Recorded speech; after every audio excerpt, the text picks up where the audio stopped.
मान्छे निर्वाचित गरेको मान्छेले तपाईँले मलाई किन धकाल्नु भएको?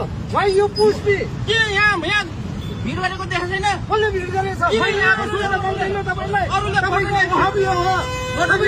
भाइ यो पुष्टि तपाईँले किन मलाई पुष्टाउनु भएको?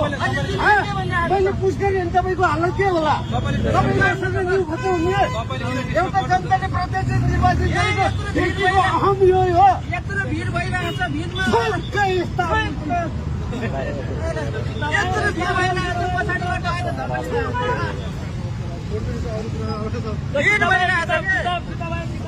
भिडमा त कमसेकम भिड कम गर्नुपर्छ नि, एउटा पालो सकेपछि अर्को पालो आउँछ। भिड मैले भनेको पालो पालो आऊ आफ्नो काम गरेर जानु भएको राम्रो काम सपोर्ट गर्छ।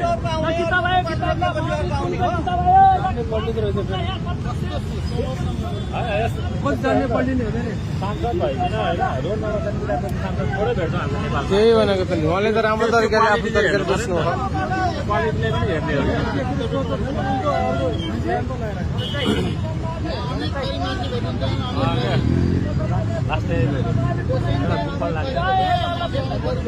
किताब त किन्नै पर्यो क्या।